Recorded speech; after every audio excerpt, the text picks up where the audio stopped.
आज है मेरे मिशन में भी फिट का 22वां दिन। सुबह हो गई और मैं उठ गया।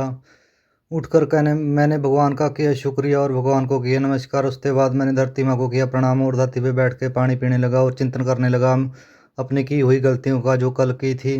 उसके बाद आ गया छत पे आके मैं योगा करने लगा। पहले मैंने कपालभाति किया, फिर अनुलोम विलोम किया। उसके बाद मैंने किया तितली आसन। मौसम आज भी सुहाना ही है पर बारिश का फिर डर ही रहता है। उसके बाद मैंने स्ट्रेचिंग की और स्ट्रेचिंग करने के बाद मैं सूर्य नमस्कार के लिए खड़ा हो गया। उसके बाद मैंने किया सूर्य नमस्कार जो मैं आपको वीडियो में दिखाता हूँ। ये तो मैं एक आधी ही दिखाता हूँ पर करते तो ज़्यादा ही है। उसके बाद आज सूर्य नमस्कार ढंग से नहीं हो रहा था क्योंकि जो मेरी कैपरी डाली हुई थी वो अटक रही थी इधर उधर, तो मैंने फटाफट किया सूर्य नमस्कार। नमस्कार से दरअसल होता क्या है ये जानने के लिए आपको किसी सर्टिफाइड योगा टीचर या फिर किसी योगी बाबा से पूछना पड़ेगा। मेरे को नहीं पता है, मैं सिर्फ करता हूँ बस। उसके बाद मैंने लगाया हनुमान दंड। हनुमान दंड लगाने से क्या होता है ये भी मेरे को नहीं पता, पर ये टफ होते हैं, मैं इसको लगाता हूँ। उसके बाद मैंने हाफ सपाटे से लगाए जो क्या दंड, हाफ आधे दंड लगाए। और उसके बाद मैंने किया प्लैंक 1 मिनट का। 1 मिनट होल्ड कर सकता हूँ, ज़्यादा होता नहीं है। उसके बाद मैंने रीढ़ की हड्डी की एक्सरसाइज की थोड़ी सी। शाम हो गई, शाम को आ गया मैं जिम में और आज मेरा चेस्ट का वर्कआउट था इसलिए मैंने की पहले स्ट्रेचिंग। उसके बाद अपनी रीढ़ की हड्डी को किया मैंने थोड़ा टेढ़ा और उसके बाद मैं करने लगा वार्म अप। वार्म अप में मैंने क्या किया ये आपके सामने, जंपिंग जैक्स और ये टंगा इधर उधर नो। उसके बाद मैंने लगाए पुशअप के 4 सेट, स्ट्रेट पुशअप के 25-25 मतलब 25-25 रैप, कई 20-12 भी ऐसे ढंग से। फिर मैंने इंक्लाइन पुशअप किए। इंक्लाइन पुशअप अपर चेस्ट के लिए होते हैं, शायद मेरी तो अपर चेस्ट पे ही पड़ता है असर, बाकी पता नहीं किसी की लोअर पे भी पड़ता होगा। उसके बाद मैंने डिक्लाइन इंक्लाइन डिक्लाइन पता नहीं यार, जो भी है खड़े होके ऐसे वाले मैंने। उसके बाद ये मैंने 2 ही सेट लगाए आज क्योंकि आज मेरे को थोड़ा हैवी वेट लिफ्ट करना था। उसके बाद मैंने जो इतना वेट मैं डेली उठाता था उससे ज़्यादा वेट डाल के कोशिश की, पर मेरे को डर लग रहा था कि कहीं वेट छाती पे ही ना गिर जाए और मेरे से उठे ही ना। फिर मैंने ऐसे ऐसे करके ट्राई करता रहा काफ़ी देर, पर मेरी हिम्मत नहीं हुई, फिर मैंने रख दिया। उसके बाद मैंने दोबारा वही वेट उठाया और एक रैप लगाने लगा और आखिरकार मैंने वो रैप लगा ही दिया। आपको वीडियो में दिख रहा है, पर बड़ी मुश्किल से। पंगे लेने से ही वेट बढ़ता है, पर बाकी या ज़्यादा पंगे भी नहीं लेने चाहिए, छाती पे गिर जाता है। उसके बाद मैंने नॉर्मल वेट डाल के 15 रैप लगाए।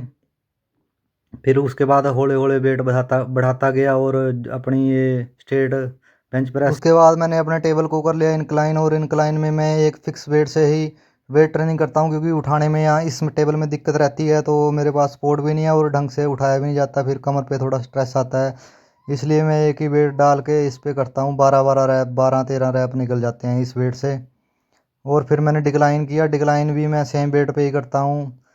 तो डिक्लाइन मेरे से ढंग से लगते नहीं है वैसे, पर मैं इसको इसी वेट से ही ट्राई करता हूँ। 40-50 किलो वेट है बस, इससे ऊपर मेरे से लगता नहीं है, तो मैं यही ट्राई, मैं ज़्यादा ट्राई भी नहीं करता इस पर, मैं सिर्फ बेंच प्रेस पे ही करता हूँ ट्राई। उसके बाद आ गया मैं डंबल प्रेस के लिए। डंबल प्रेस के लगाए मैंने 4 सेट, 12-12 रैप, 13 भी 14 भी, ऐसे भी किसी किसी में मैंने 8 भी लगे, अगर ढंग से लगाते हैं तो 8 या 9 ही लगते हैं ऐसे करके। उसके बाद मैंने ये वाली एक्सरसाइज की, ये पता नहीं कौन सी एक्सरसाइज है, पर इसको करने से छाती में पंप बड़ा आता है, तो मैं इसको ऐसे ही करता हूँ शौक के लिए, पर इसका मेरे को पता नहीं क्या हिसाब किताब है। उसके बाद आ गया मैं मशीन पे। मशीन पे आके मैंने मशीन फ्लाई, पता नहीं डंबल फ्लाई क्या, मेरे को इसका नाम नहीं है एग्जैक्ट याद। ये की मैंने, इसके मैंने 4 सेट लगाए, 12-12 रैप। उसके बाद मैंने ये लोअर चेस्ट के लिए एक्सरसाइज है, ये मशीन से पता नहीं ढंग से नहीं मेरे से लगती, पर आज थोड़ा फील आ रहा था तो मैंने इसका तरीका चेंज किया। उसके बाद मैंने पुराने तरीके से ही लगाई। पहले मैंने पूरी बॉडी पंप की, उसके साथ फिर पुराने तरीके से किया। उसके बाद मैंने थोड़ी सी ट्राइसेप्स की 2-3 एक्सरसाइज लगाई। चेस्ट के साथ मैं ट्राइसेप्स ट्रेंड करता हूँ, पर ट्राइसेप्स मेरा है तो है नहीं अभी ट्रेंड हुआ हुआ, पर मैं कर लेता हूँ, चलो कभी ना कभी तो बन ही जाएगा ट्राइसेप्स भी। फिर मैंने रिवर्स ग्रिप से लगाया पहले सेट। उसके बाद मैंने ग्रिप सीधी करके 4 सेट लगाए, 12-12 रैप। वेट थोड़ा हैवी था इसलिए पीछे को खींच रहा था मैं। उसके बाद आ गया मैं ट्रेडमिल पे। ट्रेडमिल पे मैं आज पूरे 9 मिनट तक भागा। एक्सरसाइज फिनिश होने के बाद मैंने ट्रेडमिल 9 मिनट तक की पूरा टाइम नोट करके उसके बाद मेरी होगी ट्रेनिंग ख़त्म। फिर मैंने भगवान का किया शुक्रिया, भगवान को किया नमस्कार, हर हर महादेव बोल के फिर आ गया मैं घर। घर आके मैंने पिया दूध, उसके बाद आ गया मैं सोने के लिए। बिस्तर में आके मैंने भगवान का किया शुक्रिया, दिन में किए पापों के लिए मांगी माफ़ी और फिर मैं सो गया। इतनी सी बात ऊपर से बह गिरा।